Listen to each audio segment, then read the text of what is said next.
लूकचा शुभवर्तमान अध्याय 16 वचन 19 पासून पुढे। कोणी एक श्रीमंत मनुष्य होता, तो जांभळी व तलम वस्त्रे घालीत असे आणि दररोज थाटामाटाने ख्याली खुशाली करीत असे। त्याच्या दरवाजाजवळ फोडांनी भरलेला लाजर नावाचा एक दरिद्री माणूस टाकण्यात आला होता। त्या श्रीमंताच्या मेजावरून खाली पडेल त्यावर आपले पोट भरावे अशी त्याची इच्छा असे। शिवाय कुत्री येऊन त्याचे फोड चाटीत असत। पुढे असे झाले की तो दरिद्री माणूस मेला आणि देवदूतांनी त्याला अब्राहमाच्या उराशी नेऊन ठेवले। श्रीमंतही मेला व त्याची उत्तरक्रिया करण्यात आली। तो अधोलोकात यातना भोगीत असताना त्याने आपली दृष्टी वर करून अब्राहम व त्याच्या उराशी बसलेला लाजर यांना दुरून पाहिले। तेव्हा त्याने हाक मारून म्हटले, हे बापा अब्राहमा, माझ्यावर दया करून लाजराला पाठव, यासाठी की त्याने आपल्या बोटाचे टोक पाण्यात बुडवून माझी जीभ थंड करावी, कारण या जाळात मी क्लेश भोगीत आहे। अब्राहम म्हणाला, मुला, तू आपल्या आयुष्यात आपले सुख भरून पावलास, तसा लाजर आपले दुःख भरून पावला। याची आठवण कर, आता याला येथे समाधान मिळत आहे व तू क्लेश भोगीत आहेस। एवढेच नव्हे तर जे इकडून तुम्हाकडे जाऊ पाहतात त्यास जाता येऊ नये व तिकडून कोणी आम्हाकडे येऊ नये, म्हणून आमच्या व तुमच्यामध्ये मोठा दराज स्थापिलेला आहे। मग तो म्हणाला, तर बापा, मी विनंती करीतो त्याला माझ्या बापाच्या घरी पाठव, कारण मला 5 भाऊ आहेत, त्यांनी तरी या यातनेच्या स्थळी येऊ नये, म्हणून त्याने त्यास इकडची साक्ष द्यावी। पण अब्राहमाने त्याला म्हटले, त्यांच्याजवळ मोशे व संदेष्टे आहेत, त्यांचे त्यांनी ऐकावे। तो म्हणाला, हे बापा अब्राहमा, असे नाही, पण मेलेल्यामधून कोणी त्यांच्याकडे गेला तर ते पश्चाताप करतील। तेव्हा त्याने त्याला म्हटले, ते मोशेचे व संदेष्ट्यांचे ऐकत नसतील तर मेलेल्यामधूनही कोणी उठला तरी त्यांची खात्री होणार नाही। Hallelujah, hallelujah, hallelujah. माझ्या प्रिय भावांनो आणि बहिणींनो, 2000 वर्षापूर्वी ज्या वेळेस देवाचा पुत्र येशू ख्रिस्त या जगात आला होता, त्यावेळेस तो लोकांना स्वर्गाची वचनं सांगायचा, लोकांना बरं करायचा आणि तो इस्रायलच्या गावागावात नगरानगरात फिरायचा आणि स्वर्गाच्या राज्याची घोषणा करायचा। तो लोकांना शिकवण द्यायचा आणि त्याच्या शिकवणीच्या द्वारे, त्याच्या मुखातील निघणाऱ्या वचनांच्या द्वारे लोकांची अंतःकरणं बदलायची। आणि अशीच एक सत्य घटना प्रभू येशू ख्रिस्ताने लोकांना सांगितली।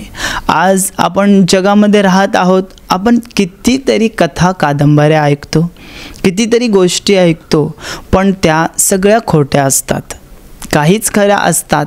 परंतु ही जी प्रभू येशू ख्रिस्ताने सांगितलेली घटना आहे, ती जी गोष्ट आहे ती खरी आहे।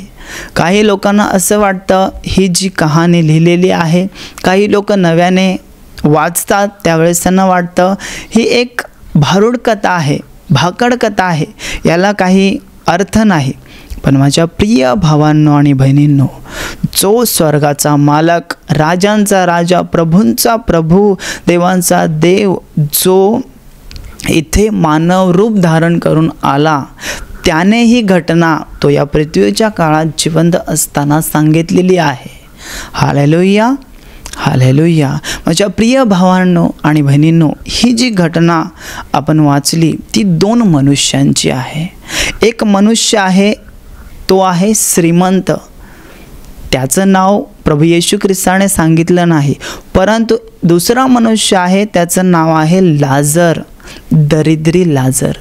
त्याचं नाव प्रभू येशूने सांगितलेलं आहे. याचं कारणच हे आहे की देव जे दरिद्री असतात, जे दुःखात असतात, संकटात असतात, जे अनाथ असतात, त्यांना तो नावानिशी ओळखतो.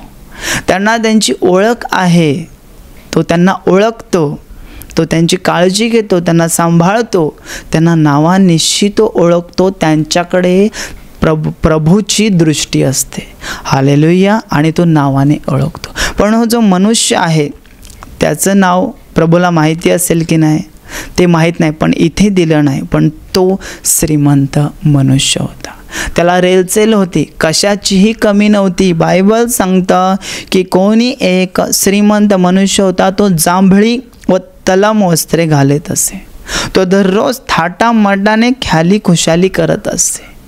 एकदम तो या जगामध्ये जे सुख, समाधान, आनंद, ख्याली खुशाली, तो सगळं काही भरून पावला होता. त्याचा तो नित्यक्रम होता. Hallelujah, hallelujah.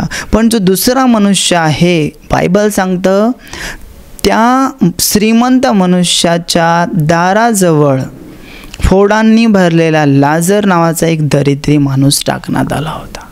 तो माणूस असा होता की त्याची इच्छा अशी होती की श्रीमंताच्या मेजावरून खाली पडेल, त्यावर आपण पोट भरावे, अशी त्याची इच्छा असे. Hallelujah, hallelujah. आणि एवढं त्याचे फोड होते की शिवाय त्याचे फोड जी फिरणारी कुत्री असतात ती कुत्री यायची आणि त्याचे फोड चाटत असत. Hallelujah, hallelujah.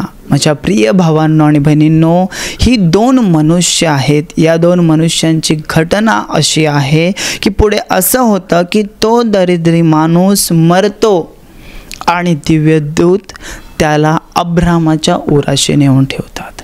पुढे असं होतं की तो श्रीमंत माणूससुद्धा मरतो आणि तो अधोलोकात यातना भोगण्यासाठी जातो. Hallelujah, hallelujah. आणि तो यातना भोगत असतानाच त्या श्रीमंत मनुष्याची दृष्टी वर जाते, तेव्हा त्याला दिसतं की अब्रामाजवळ जो दरिद्री लाजर मी जगात जीवन जगत असताना माझ्या दरवाजाजवळ पडलेला असायचा, त्याला फोड असायचे, ते फोड कुत्री चाटायची, जे काही उष्ट जे माझ्या घरातून मी खायचो आणि उरलेलं असायचं ते फेकलं जायचं, त्यावरती तो जगायचा, तो दरिद्री लाजर आज अब्रामाच्या उराशी बसलेला आहे. Hallelujah, hallelujah. आणि हा श्रीमंत माणूस ज्याची उत्तरक्रिया झाली, तो मेल्या त्याच्यानंतर त्याची उत्तरक्रिया झाली आणि तो आज अधोलोकामध्ये यातना भोगत आहे. असं ज्यावेळेस तो त्या लाजराकडे बघतो त्यावेळेस तो अब्राहमाला म्हणतो की हे बापा अब्राहमा, माझ्यावर दया कर आणि लाजराला माझ्याकडे पाठव. तो म्हणतो की यासाठी की त्याने आपल्या बोटाचे टोक पाण्यात बुडवून माझी जीभ थंड करावी, कारण की या अग्नीमध्ये, या जाळामध्ये मी क्लेश भोगत आहे. Hallelujah, hallelujah. त्यावेळेस अब्राहम म्हणतो, मुला, तू आपल्या आयुष्यात आपलं सुख, समाधान भरून पावला आहेस आणि हा लाजर आपल्या आयुष्यामध्ये दुःख भरून पावला आहे. याची आठवण कर, याची आठवण कर. हालेलुया. पण याला आता इथे म्हणजे सुखलोकामध्ये समाधान मिळत आहे आणि तू तिथे अधोलोकामध्ये दुःख भोगत आहेस. Hallelujah, hallelujah. या ठिकाणी तो जो श्रीमंत माणूस आहे तो अब्राहमाला असं म्हणत आहे की बापा अब्राहमा. म्हणजे याचा अर्थ असा की हा जो श्रीमंत माणूस होता तो सुद्धा इस्रायली होता. तो परराष्ट्रीय नव्हता, परप्रांतीय नव्हता, तर तो इस्रायली होता. इस्रायली लोकांबद्दल इथे प्रभू येशू ख्रिस्त सांगत आहे. Hallelujah, hallelujah. ही त्याची विनंती पुढे मान्य झाली नाही आणि पुढे तो असं म्हणतोय अब्राहमाला की बापा, मी तुला विनंती करतो त्याला माझ्या बापाच्या घरी पाठव, कारण मला 5 भाऊ आहेत, त्यांनी तरी या यातनेच्या स्थळी म्हणजे अधोलोकात येऊ नये. Hallelujah, hallelujah. आणि इकडची साक्ष त्यांनी द्यावी. तेव्हा अब्राहम त्याला म्हणतो की त्यांच्याजवळ मोशे व संदेष्टे आहेत, त्यांनी त्यांचे ऐकावे. Hallelujah, hallelujah. असं संभाषण पुढे चालत राहिलं. पण सांगण्याचं तात्पर्य हे की त्या अधोलोकामध्ये त्या श्रीमंत माणसाची एक सुद्धा विनंती ऐकली गेली नाही. माझ्या प्रिय भावांनो आणि बहिणींनो, प्रभू येशू ख्रिस्ताने ही जी घटना, जी सत्य घटना आहे, यासाठी सांगितलेली आहे की जर आपण या जगामध्ये जे काही जीवन जगणार त्याचे परिणाम आपल्याला येणाऱ्या काळात भोगावे लागणार आहेत. परिणाम म्हणजे जसा एक मनुष्य जेलमध्ये जातो, त्याला 20 वर्षाची शिक्षा होते, तो त्याचा परिणाम आहे. ते परिणामाबद्दल याच्यामध्ये सांगितलं जात नाही. तर आपलं जे आयुष्य आहे 70 वर्षाचं, 80 वर्षाचं, या जगामध्ये आपण जीवन जगत आहोत, याच्यानंतर सुद्धा अजून एक जीवन आहे. त्या अनंत कालच्या जीवनाचे परिणाम आपण जे आज जीवन जगत आहोत त्याच्यावरती अवलंबून आहेत. याच्यासाठी ही घटना प्रभू येशू ख्रिस्ताने स्वतः सांगितलेली आहे. Hallelujah, hallelujah. माझ्या प्रिय भावांनो आणि बहिणींनो, काही भावा बहिणींना असं वाटतं की मी आज दुःखात आहे, आजारात आहे, संकटात आहे, मी आज माझ्या शरीरामध्ये यातना भोगत आहे, आज माझ्यावर कर्ज आहे, आणि एवढ्या संकट काळामध्ये देव माझ्याकडे पाहतोय की नाही, देवाचं माझ्याकडे लक्ष आहे की नाही. आणि त्यांना असं वाटतं की हा जो एवढे मोठा माणूस आहे, तो इतका श्रीमंत आहे, त्याच्याकडे गडगडच्या संपत्ती आहे, तो एवढं पाप करत आहे, दररोज खून करत आहे, दररोज लूटमार करत आहे, दररोज चोरी करत आहे, दररोज लोकांना जुलूम जबरदस्ती करून त्यांच्या जमिनी मालमत्ता हडप करत आहे, तरीसुद्धा याचं जीवन चांगलं का आहे? तरीसुद्धा त्याच्या जीवनामध्ये सुख आणि समाधान का आहे? Hallelujah, hallelujah. पण माझ्या प्रिय भावांनो आणि बहिणींनो, प्रभू येशू ख्रिस्त या घटनेद्वारे आपल्याला सांगत आहे, जे तुम्ही या आत्ताच्या जगामध्ये जीवन जगत असताना पेराल त्याचीच तुम्ही पुढे येणाऱ्या जीवनामध्ये कापणी कराल. ज्या मापानं तुम्ही दुसऱ्याला द्याल त्याच मापाने तुम्हाला परत मिळणार आहे. Hallelujah, hallelujah. माझ्या प्रिय भावांनो आणि बहिणींनो, जागे व्हा, सावधान व्हा. सावधानतेचा इशारा म्हणून ही घटना प्रभू येशू ख्रिस्ताने या जगात असताना लोकांना सांगितली. आणि हीच घटना बायबलमध्ये सुद्धा लिहिलेली आहे. प्रभू येशू ख्रिस्ताने सांगितलेले आहे, जो जगाचा, स्वर्ग आणि पृथ्वीचा अधिपती, त्याने ही घटना सांगितलेली आहे. माझ्या प्रिय भावांनो आणि बहिणींनो, आजकालच्या लोकांना वाटतं फक्त या जगामध्ये जीवन आहे. त्यांना वेगवेगळे ते प्रक्रिया करतात आपल्या शरीरावर, या जगामध्येच अजून काही काळ मला जिवंत जगायचं आहे. पण एवढं ध्यानात ठेवा, आपल्याला एकदा मरायचं आहे. एकदा जन्म झाल्यानंतर आपल्याला एक दिवस मरण येणार आहे. पण मरणानंतर आपलं अनंत काळचं जीवन सुरू होणार आहे. पण ते अनंत काळचं जीवन तुम्हाला स्वर्गात घालवायचं आहे की अधोलोकामध्ये या श्रीमंत माणसाप्रमाणे यातना भोगत, क्लेश भोगत, जाळामध्ये, अग्नीमध्ये घालवायचा आहे? हा निर्णय तुमच्या हातात आहे. ज्याप्रमाणे एक नास्तिक माणूस असतो जो देवावर विश्वास ठेवत नाही, आपला जर मुलगा कंटिन्यू मोबाईल बघत आहे तर त्यालासुद्धा तो सांगतो की बाळा मोबाईल बघू नकोस, डोळे खराब होतील. एक पृथ्वीवरचा बाप जो नास्तिक आहे, देवावर विश्वास ठेवत नाही, जर आपल्या मुलाने अभ्यास केला नाही तर त्याला सांगतो की बाळा अभ्यास कर, नाहीतर दिवस वाईट येतील, तुला कुठे नोकरी मिळणार नाही, तुझं जीवन व्यवस्थित होणार नाही. का सांगतो? तो त्याला घाबरवतो का? घाबरवत नाही, तर त्याच्या चांगल्यासाठी त्याला सावधान करतो की तू जर हे बी पेरलंस तर त्याचीच तुला कापणी करायची आहे. हालेलुया. जसं शेतामध्ये गहू पेरलं तर तांदूळ येत नाही, आणि ज्वारी पेरली तर चिक्कू मोसंबी फळं येत नाहीत. तर जे तुम्ही पेराल तेच तुम्हाला उगवणार आणि त्याचीच तुम्हाला कापणी करायची आहे.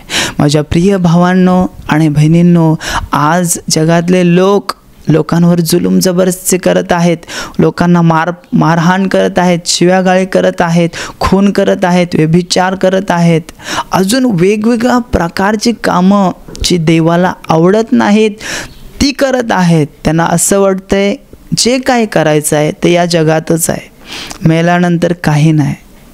माझ्या प्रिय भावांनो आणि बहिणींनो, सावध व्हा, जागे व्हा. तुम्ही येशूवर विश्वास ठेवलेला आहे, तुम्ही देवावर विश्वास ठेवलेला आहे, तरीसुद्धा हा सल्ला तुमच्यासाठी आहे. कारण की यामध्ये जी 2 माणसं आहेत ती इस्रायली होती.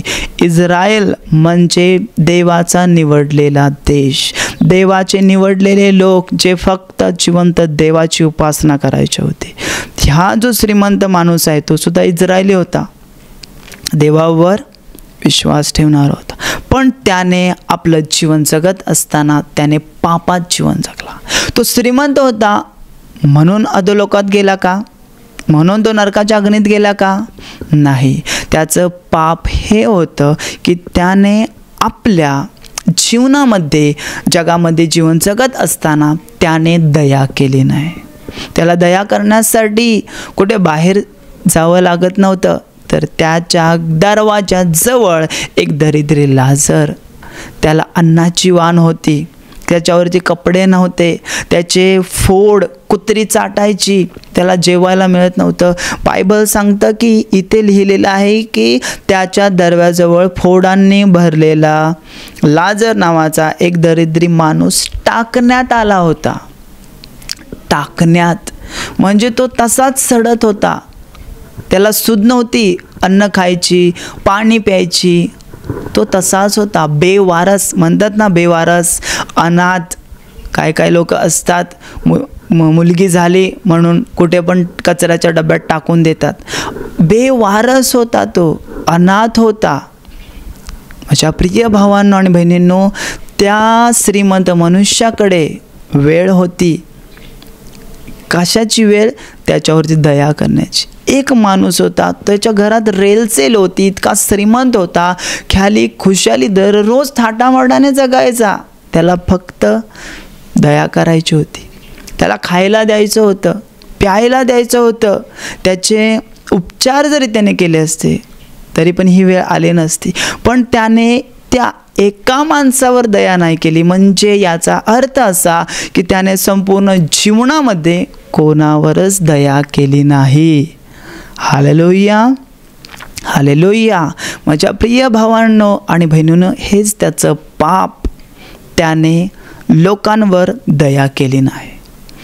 आपला देव जो स्वर्गातला पिता आहे, प्रेमाने भरलेला आहे, तो दयाळू आहे. बायबल सांगतं की परमेश्वर दयाळू आहे, कृपाळू आहे, कनवाळू आहे, उशिराने क्रोध करणारा आहे. आज आपण इथे जीवन जगत असताना आपण कुठल्या फॅक्टरीमध्ये जेवण बनवत नाही, तर जो देव दरवर्षी आपल्याला उपज देतो, शेतातला उपज, गहू, ज्वारी, बाजरी, शेतातला जो काही भाजीपाला सगळा उपज तो आपल्याला फ्री देतो, त्याचे पैसे घेत नाही.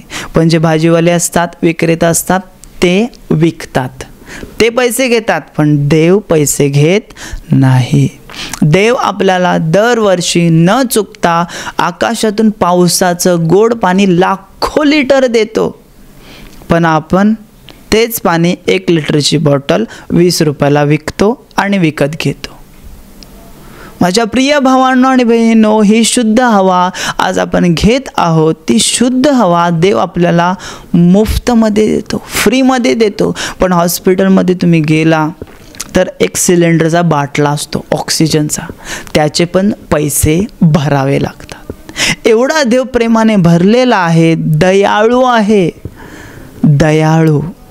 माझ्या प्रिय भावांनो आणि बहिणींनो, तो आपल्यावर दया करतो, कृपा करतो. म्हणूनच तो आपल्याला ही घटना घाबरवण्यासाठी सांगत नाही, तर जे सत्य आहे ते सांगत आहे की तो या घटनेद्वारे आपल्याला सावधान करत आहे, आपल्याला जाग करत आहे.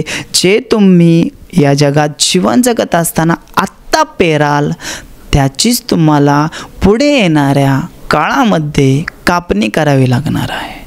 म्हणून माझ्या प्रिय भावांनो आणि बहिणींनो, मरणानंतर आपल्याला स्वर्गात जायचं आहे, नरकात जायचं आहे. पण देवाने आपल्यावर अशी महान अशी कृपा केलेली आहे की त्याने आपल्याला वाचवण्यासाठी त्याच्या एकुलता एक पुत्राला जगात पाठवलेला आहे. आणि तो एकुलता एक पुत्र म्हणजे प्रभू येशू ख्रिस्त आहे, जो अखिल मानवजातींची पापांची शिक्षा त्याने 2000 वर्षापूर्वी वधस्तंभावरती घेतलेली आहे. त्याला मारण्यात आलं, त्याला फटकवण्यात आलं, त्याच्या मुखावर थुंकण्यात आलं, चपराका मारल्या, डोक्यात काटाचा मुकुट घातला, त्याने वधस्तंभ वाहिलेला आहे. सगळं काही त्याने आपल्यासाठी 2000 वर्षापूर्वी येऊन केलेलं आहे. हा जो काळ आहे कृपेचा काळ आहे, दयेचा काळ आहे. आणि एकदा आपल्याला मरायचं आहे. मेल्यानंतर एकतर आपण स्वर्गात जाणार, तर नरकात जाणार. जर तुम्ही दया केली, येशूवर विश्वास ठेवला, त्याला आपल्या जीवनाचा प्रभू आणि तारणारा म्हणून स्वीकार केला, त्याच्यावरती विश्वास ठेवला, आणि जे जीवन पूर्वी आपण जगत होतो ते जीवन जर न जगता आपण जर देवाला आवडेल असं जीवन जगलं, आपण दयाळू झालो, तर आपण स्वर्गात जाणार आहे. माझ्या प्रिय भावांनो आणि बहिणींनो, आपण या घटनेद्वारे वाचलंय, ऐकलंय, समजून घेतलंय की एकदा का नरकात गेल्यानंतर कोणतीही विनंती ऐकली जात नाही. आज तुम्ही जिथे कुठे आहात तिथे तुम्ही गुडघ्यावर येऊन देवाला सांगितलं, विनंती केली, तर ती तुमची विनंती ऐकली जाईल. पण एवढं ध्यानात ठेवा, पण ह्या जो कृपेचा दयेचा काळ निघून गेला तर तुमची विनंती ऐकली जाणार नाही. माझ्या प्रिय भावांनो आणि बहिणींनो, आजच ही कृपेची वेळ आहे, आजच ही दयेची वेळ आहे. प्रभू येशू ख्रिस्तावरती पूर्ण विश्वास ठेवा. जे पापी जीवन तुम्ही आता जगत आहात, चोरी, मारामारी, लूटमार, दुसऱ्याला लुटणं, जुलूम जबरदस्ती करणं, मारहाण करणं, खून करणं, व्यभिचार करणं, जे काही तुम्ही करत आहात ते सगळं वाईट आहे आणि ते देवाला आवडत नाही. माझ्या प्रिय भावांनो आणि बहिणींनो, प्रभू येशू ख्रिस्ताकडे या, त्याच्यावरती पूर्ण विश्वास ठेवा, त्याला आपल्या जीवनाचा प्रभू आणि तारणारा म्हणून स्वीकारा. म्हणजे तो तुम्हाला तुमच्या पापांची क्षमा करेल आणि तुमचा थेट स्वर्गाच्या राज्यात प्रवेश होईल. आणि स्वीकार केल्यानंतर जे काही तुम्ही आता जीवन जगणार आहात ते जीवन दयाळूसारखं जगा. Hallelujah, hallelujah. दयाळू बना जसा आपला स्वर्गीय पिता दयाळू आहे. दया करणारे व्हा, दयाळू व्हा. कारण की प्रभू आपल्याला सांगत आहे, या घटनेच्या द्वारे त्या श्रीमंत माणसाचं एकच पाप होतं. अजून पाप असतील, पण हे मुख्य पाप की त्याने दया केली नाही, त्याने दया केली नाही. माझ्या प्रिय भावांनो आणि बहिणींनो, अजूनही वेळ आहे. आपलं अंतःकरण बदला. जर तुमचं अंतःकरण स्वार्थी आहे, अहंकारी आहे, घमंडी आहे, तुमचं अंतःकरण कडक आहे, कठोर आहे, तुम्हाला दुसऱ्याची दयाच येत नाही, तर ते बदला. हे पाप आहे. जर तुम्ही करू शकता पण तुम्ही करत नाही. एखादा भिकारी चाललेला आहे, बसलेला आहे, त्याला तुम्ही मदत करू शकता. तुमच्याकडे पैसे पण आहेत, पण तुम्ही त्याला पैसे देत नाही, खायला देत नाही, प्यायला देत नाही. तुमच्याकडे असून सुद्धा तुम्ही जर त्याच्याकडे नाही, त्याला देत नाही, त्याच्यावर तुम्ही दया करत नाही, तर ते तुमचं पाप आहे. Hallelujah, hallelujah. माझ्या प्रिय भावांनो आणि बहिणींनो, जसा देव दयाळू आहे तसं बना. या घटनेद्वारे पुन्हा एकदा मी सांगतो, ही सत्य घटना आहे आणि या घटनेद्वारे देव आपल्याला सावधानतेचा इशारा देत आहे. देवावर विश्वास ठेवा आणि कठोर हृदय बदला. तुम्हाला नाही जमत तर तुम्ही गुडघ्यावर या आणि देवाला आपलं हृदय त्याच्या हातात सोपवा आणि त्याला सांगा, देवा हे माझं कठोर हृदय आहे, याच्यात दया नाही, ममता नाही, शांती नाही, आनंद नाही आहे, मला लोकांची दयाच येत नाही, राग आहे, अहंकार, गर्व आहे, हे सगळं जे वाईट आहे ते तू घे, मी तुझ्या हातात सोपवतो आणि जसा तू आहेस तसं मला दयाळू कर. Hallelujah, hallelujah, hallelujah, hallelujah. यांची साक्ष आहे. ते सांगतात की मे महिन्यामध्ये ते लाकडं तोडायला जंगलात गेल्या होता आणि लाकडं तोडल्यानंतर आल्यानंतर तेव्हा त्यांचा उजवा हात दुखायला लागला आणि तो हात त्यांना मागे वळवत पण नव्हता, उचलत पण नव्हता. त्या हाताने त्यांना काय काम करता पण येत नव्हतं, जेवता पण येत नव्हतं. हा त्रास त्यांना मे महिन्यात सुरू झाला आणि तो त्रास वाढत गेला. 3 ते 4 महिने हा त्रास होत होता. डॉक्टरांकडे औषधोपचार करूनसुद्धाही आजार तसाच होता. त्यानंतर ते प्रार्थनेला आले. प्रार्थनेला आल्यानंतर प्रभूची दया त्यांच्यावर झाली. प्रार्थनेत येत राहिले, प्रार्थना माध्यमाचा वापर करत राहिले. आता 2 महिने झाले ह्या उद्योग हातात दुखणं निघून गेलेलं आहे. प्रभू येशूने त्यांना बरं केलेलं आहे. याशिवाय ते सांगतात की त्यांना तंबाखूचं व्यसन होतं आणि तंबाखू खाल्ल्याशिवाय त्यांना राहत नव्हतं. ते सांगतात त्यांच्या लग्नापासून त्यांना तंबाखूचं व्यसन होतं. मुलं त्याला सांगत होते सोड, पण ते सोडत नव्हते. त्याच्यानंतर ते मे महिन्यात प्रार्थनेत सभेत आले. प्रार्थनेत सभेत आल्यानंतर प्रार्थनेत येत राहिले, प्रभूकडे प्रार्थना करत राहिले, प्रार्थना माध्यमाचा वापर करत राहिले. त्याद्वारे प्रभूची महान दया त्यांच्यावर झालेली आहे. आता ते सांगतात की ज्या दिवशी मे महिन्यात ते आले त्याच महिन्यापासून ते आतापर्यंत त्यांनी तंबाखू खाल्ले नाही. प्रभू येशूने या भयानक व्यसनातून यांना मुक्त केलेलं आहे. मग तुम्ही सर्वांनी जोरात टाळ्या वाजून प्रभू येशूला धन्यवाद द्या. आहे डोळे उघडा, डोळे उघडा, डोळे उघडा, डोळे उघडा, डोळे उघडा. समोर बघा. तुमचा उजवा हात जास्त दुखत होता का? हो. काय होत होतं? फक्त दुखत होतं. असं करवं नाही का, असं केस शेंडा नाही बांधवलं, केस नाही उकलवता येत होतं. केस पण तुम्हाला बांधता येत नव्हते? अंघोळ नव्हती करता येत होती. एवढं माझा हात दुखत होतं. एवढा दुखत होता? हो. आता हात वर खाली करा.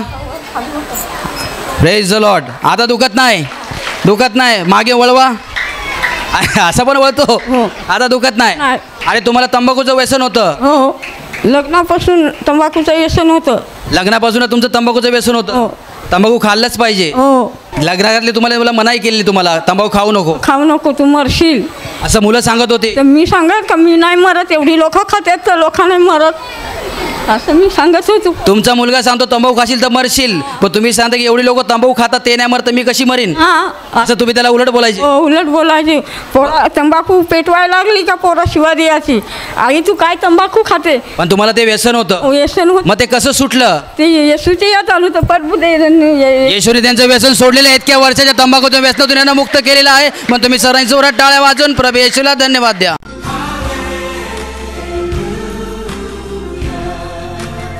ताई तुमचं नाव सांगा. जयवंती चंद्र तांडील.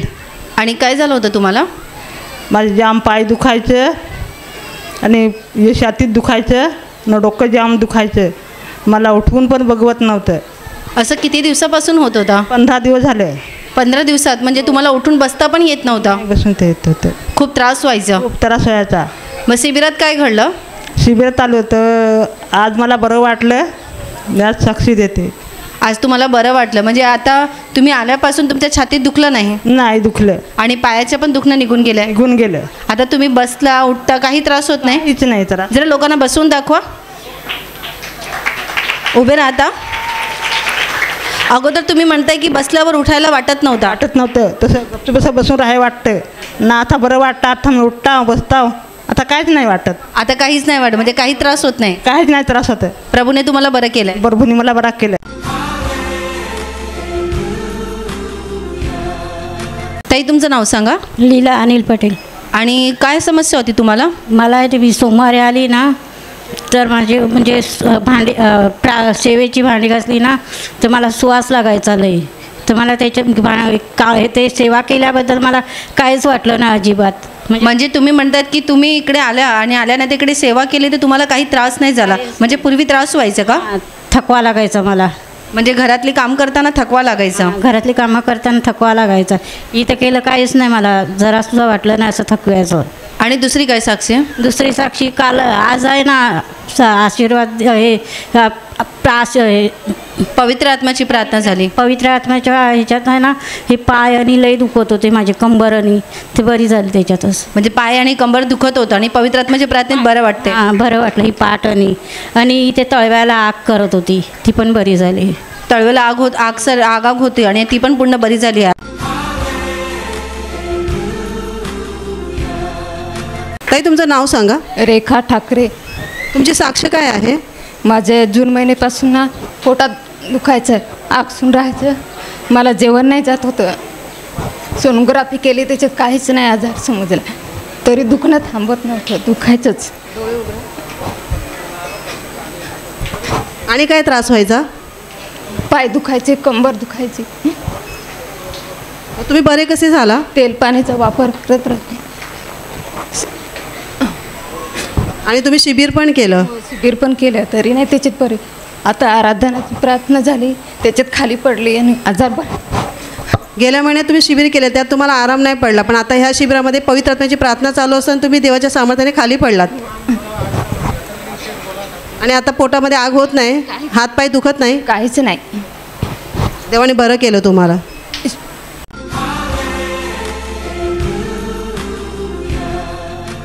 माझ्या प्रिय भावांनो आणि बहिणींनो, आता मी तुमच्यासाठी प्रार्थना करत आहे, म्हणून तुमच्या आजारी भागावर विश्वासाने हात ठेवा. जर तिथे हात ठेवणं शक्य नाही तर तुमच्या छातीवर हात ठेवा आणि या क्षणाला पूर्ण विश्वास बाळगा की या क्षणाला तुम्हाला प्रभू येशू ख्रिस्त स्पर्श करेल आणि तुमच्या जीवनातले आजार, दुःख, संकट, रोग, व्याधी सगळं काय काढून टाकेल. मी तुमच्यासाठी प्रार्थना करतो. तुमच्या शरीरातील सगळे आजार, सगळे त्रास, सगळे वेदना, सगळे रोग, सगळे व्याधी या क्षणाला येशूच्या पवित्र नावात नष्ट होते. तुमच्या जीवनातील सगळे अंधकाराची कामं प्रभू येशूच्या नावाने नष्ट होते. तुमच्या जीवनातील सगळे सैतानी बंधन प्रभू येशूच्या नावाने तुटून जाऊदे. ज्यांच्यामध्ये अशुद्ध आत्मे आहेत त्यांना मी आज्ञा देतो, या क्षणाला प्रभू येशूच्या नावाने यांच्या शरीरातून, यांच्या जीवनातून निघून जा आणि परत यांच्यात कधीच प्रवेश करू नका. तुमच्या जीवनातील सगळे दुःख, सगळे संकट, सगळे समस्या या क्षणाला येशूच्या पवित्र नावात नष्ट होते आणि तुमच्यावर प्रभू येशूचे महान आशीर्वाद होते. आमेन.